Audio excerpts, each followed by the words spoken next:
Hola entusiastas de la geopolítica, hoy les voy a traer un nuevo video. Voy a hablar un poco de la situación geopolítica internacional y también metiendo el tema de la civilización, las distintas culturas que hay alrededor del mundo, teniendo en cuenta algunos factores de los últimos años que creo que nos señalan hacia una aceleración hacia algo malo, no hacia algo bueno. Por eso quería decirlo. Por un lado tenemos que, hablando de civilizaciones primero, la civilización occidental, que sería la civilización que ganó, la civilización dominante, en el corazón de Europa, mejor dicho, nació en Europa, mezcla de lo cristiano, lo germánico y lo romano, el mundo greco-romano, y desde allí empezó a expandirse alrededor del mundo. Si vamos al núcleo básico de la civilización occidental, serían estas tierras, las tierras que fueron dominadas, bueno, también incluiría tal vez a la Bretaña romana, donde tenemos la mezcla del cristianismo que venía del Medio Oriente, lo romano evidentemente, y lo germano, y ahí nace la civilización occidental. Estos bordes que le di pueden variar, obviamente, es un esquema muy sencillo. Desde allí la civilización occidental se fue expandiendo a lo largo de los siglos. En Europa primero, obviamente. En Europa fueron asimilando a distintos pueblos, los pueblos escandinavos, a través del cristianismo principalmente, los pueblos bálticos, avanzando también esta civilización hacia distintos lados. También hubo retrocesos como la España, España islámica, mejor dicho, Iberia islámica, que quedó fuera de la civilización occidental durante un tiempo. Luego fue reconquistada. Bueno, Irlanda también fue, Islandia, fueron asimiladas a la civilización occidental incluidas. Pero había llegado a su límite, principalmente contra los islámicos. Y en el este ya es más discutible, porque si bien tenemos que el cristianismo triunfa en el este, no tiene muy fuerte el elemento greco-romano, aunque sí, tiene muy fuerte el elemento más helénico que romano, y no tiene tanto el elemento germánico, pero incipientemente también. Entonces, creo que la parte de Europa Oriental es discutible. Para mí, en mi opinión, toda Europa sería en gran parte occidental, aunque con distintas variaciones, en mi opinión. Pero sí, sé que hay gente que no quiere meter, por ejemplo, a Rusia o Ucrania dentro de la cultura occidental, pero para mí sí. Pero esas son visiones más bien subjetivas en gran parte. Bueno, saltándonos siglos y procesos larguísimos, tenemos que hoy Occidente representaría prácticamente toda Europa, toda América, para mí el sur de África, Oceanía. Ese sería como el núcleo de la civilización occidental. Después tenemos zonas cada vez más occidentalizadas, como puede ser África, el sudeste asiático en gran parte, bueno, Filipinas también, Japón y Corea del Sur. Para mí son zonas altamente occidentalizadas, también como Turquía, altamente occidentalizado, el Cáucaso cada vez más también. Y tendríamos un núcleo duro de lo no occidental en China, India, el Medio Oriente, bueno, el mundo islámico en general, y Asia Central. Esto sería el núcleo duro de lo no occidental. También esta parte del sudeste asiático. Y del caso de Rusia, tendríamos que, si bien culturalmente en gran parte es occidental, acá entra la dimensión geopolítica, porque estas dimensiones interactúan entre sí. Entonces, si bien, desde mi punto de vista, Rusia es occidental culturalmente, mantiene algunos rasgos de Asia, lo que lo haría como un occidente periférico, y geopolíticamente estaría aparte. Entonces sería un caso especial. Antes de pasar a este enfrentamiento civilizacional, quería hablar de esta asimilación, porque si voy a hablar de Rusia, de si es o no occidental, tendría que hablar también de Latinoamérica. ¿Es o no occidental? Bueno, evidentemente sí es occidental, pero tenés zonas por ejemplo, gran parte de los Andes, donde la cultura preoccidental se mantiene, la parte de la Amazonía o Amazonia, también se mantiene, ya en otros lugares, incluso en la parte patagónica, especialmente la parte patagónica chilena, el sur de México, Guatemala, donde la cultura indígena sigue siendo muy fuerte. Ahí está discutible también si están plenamente occidentalizados. ¿Están plenamente occidentalizados o no?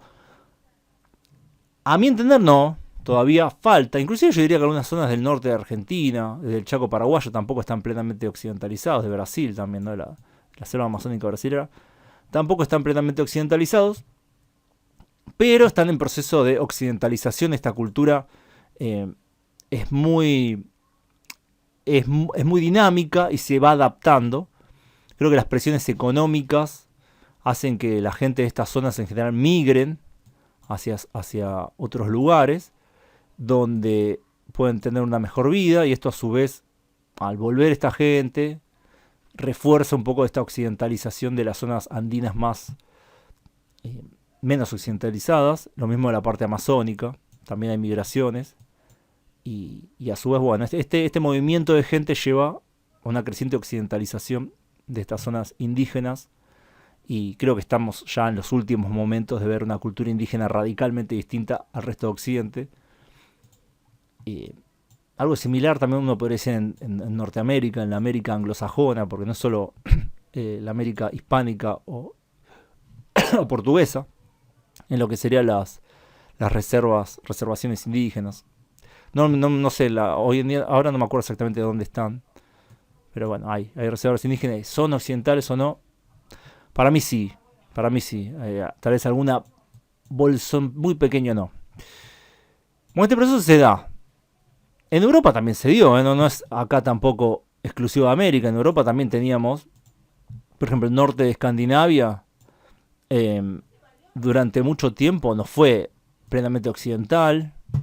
Teníamos a los Sami, que no lo eran, y después, por la colonización desde el sur, esta gente se fue occidentalizando, y hoy en día yo creo que son plenamente occidentales también. Bueno, entonces vemos que la cultura occidental fue metiéndose poco a poco en todos lados, y tenemos que es la cultura más fuerte. Entonces hay dos procesos principales que quería relacionar entre sí. Por un lado, la civilización occidental como civilización dominante mundial, pero con problemas serios internos y con problemas de proyección graves, a su vez que tienen esta periferia asiática en el cual podemos meter. Me voy a acercar un poquito. Esta periferia asiática, que me parece muy interesante este proceso que se está dando, que yo diría que incluye claramente a Japón, Corea del Sur, Taiwán y Filipinas, que son países, bueno, en Japón y en Corea del Sur hay tropas norteamericanas, son países sometidos militarmente, geopolíticamente. Taiwán similar, pero no tanto. Bueno, y Filipinas sería un caso aparte en la cual un país que tiene un contacto con Occidente de siglos, que tiene el idioma inglés. Filipinas tiene el idioma inglés, es decir, hablan en inglés. Son cristianos. Tal vez la influencia que le faltaría, ¿cuál sería? ¿Por qué Filipinas no es occidental? Porque todavía tienen una cultura tribal, algunas partes asiáticas. Pero Filipinas está bastante occidentalizado. Entonces, bueno, tenemos esta parte de Asia que está, a mi entender, y creo que no soy el único que lo cree, occidentalizándose aceleradamente. Toda esta zona se está occidentalizando aceleradamente, pero al mismo tiempo está influyendo mucho, especialmente Japón y Corea del Sur, mucho en menor medida Taiwán, a Occidente a través de la cultura, a través de la música, el cine, la animación, la comida. Esta cultura está cada vez más presente en los países occidentales, especialmente en Estados Unidos, especialmente en América, aunque también incipientemente, o no tan incipientemente, en Europa. Entonces vemos un intercambio de estas dos zonas, que sumado a su sometimiento geopolítico, yo creo que darían eventualmente una amalgamación. Ya he hablado de esto, de para lo que para mí va a ser el nacimiento de una civilización nueva, o tal vez una nueva etapa de la civilización occidental, que mezclaría estos elementos. Yo creo que va a ser el nacimiento de una civilización nueva, no va a ser una nueva etapa de la civilización occidental. Entonces tenemos ese fenómeno. Occidente, por un lado, que todavía continúa asimilando muchas zonas del mundo. No lo terminó eso.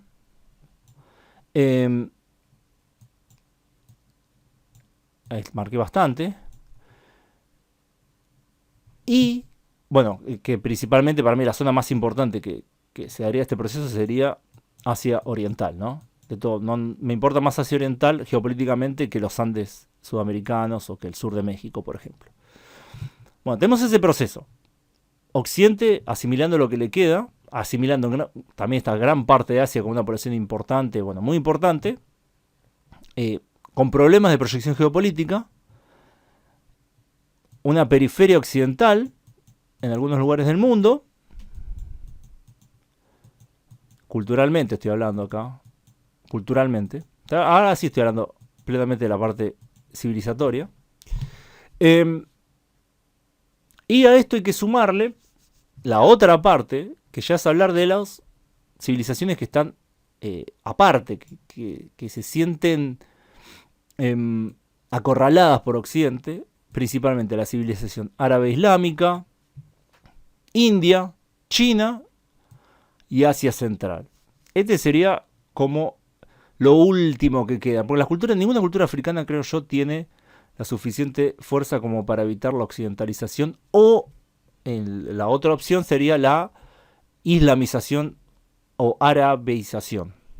Porque África va para ese lado, tal vez nos da una sorpresa y aparece una cultura propia, tal vez Nigeria o Etiopía, algo africano muy fuerte, propio, que tenga un poder civilizacional que pueda proyectar poder, pero por ahora no está, no existe, por ahora no existe, no digo que no pueda pasar. Entonces, bueno, y acá voy a marcar a Rusia como periferia occidental y que tiene una parte que no es plenamente occidental, al mismo tiempo geopolíticamente, ya mezclando las dos dimensiones geopolíticamente, tampoco está lo de occidental. Entonces, la otra parte del análisis tiene que ver con que creo que existe el peligro de que estos países, tanto por estas razones civilizatorias como por estas razones geopolíticas, tengan la tentación de hacer lo que hicieron los países, por ejemplo, del eje en la Segunda Guerra Mundial. Porque hay que recordar que antes de que comenzara la Segunda Guerra Mundial, no había malas relaciones entre estos países y Occidente. Alemania, al igual que Rusia, yo creo en esa época, era plenamente Occidente. Era plenamente Occidente. Pero geopolíticamente no. Rusia tiene la particularidad que geopolíticamente no, y civilizatoriamente está ahí en el medio en algunos aspectos. Pero tanto Japón como Alemania tenían buenas relaciones, había intercambio comercial, eran países respetados, se buscaba, Estados Unidos buscó tener buenas relaciones con ambos países durante la mayor parte del tiempo, pero llegó un momento que los proyectos geopolíticos tanto de Alemania como de Japón de esa época chocaron con la realidad geopolítica del dominio de la angloesfera en ese mundo. Entonces, en el momento que los proyectos geopolíticos de Japón, que ya en ese momento tenía gran parte del territorio, un territorio mucho más grande que el de hoy, ¿no? Alemania también tenía más territorio que hoy. Se llega a ese límite, optaron por atacar. Optaron por expandirse y se expandieron lo que pudieron. Tanto Japón como Alemania. Que fracasaron, evidentemente, ¿no? Fracasaron y fueron derrotados por Occidente. Y Rusia. Y China. Pero hoy en día yo creo que la situación es distinta porque China no es Japón y Rusia no es Alemania. Tiene un peso específico mucho mayor que lo que tenían esos países. Tienen armas nucleares. Tiene un territorio continuo, extenso y grande. Yo he señalado muchas veces que no son países que sean aliados naturales, pero creo que esa angustia geopolítica y civilizatoria los está afectando de manera similar, tanto a Rusia como a China, con algunos otros actores pequeños, pero me voy a concentrar en estos dos países. Creo que los está afectando, y creo que el ataque de Rusia a Ucrania nos demostró que no es meramente una angustia con la cual puedan lidiar culturalmente o económicamente, sino que hay una salida militar a esa angustia. En el caso de China está la cuestión de Taiwán, está la cuestión de la frontera con la India, está la cuestión de los mares, que también tienen conflicto con los vecinos.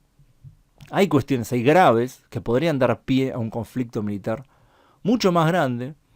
Entonces creo que hay que tener cuidado. No, obviamente nosotros no podemos hacer nada del mundo hispano, ¿no? Estamos bastante afuera de todas estas cuestiones.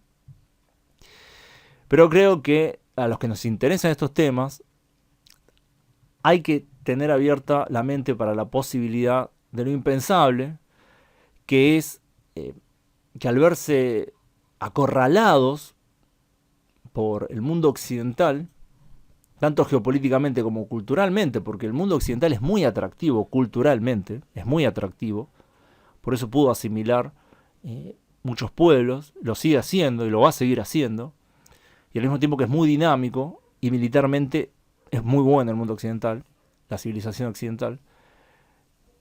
Entonces, frente a este enemigo percibido por ellos, en vez de ir por el camino de la negociación o de una asimilación en sus términos, vayan por querer hacer este quiebre civilizacional y geopolítico total, basándose también en gran parte de las teorías geopolíticas del Heartland del mundo, de quien controla esta parte del mundo, ya tiene el control del mundo entero, del planeta, y veo un escenario bastante feo.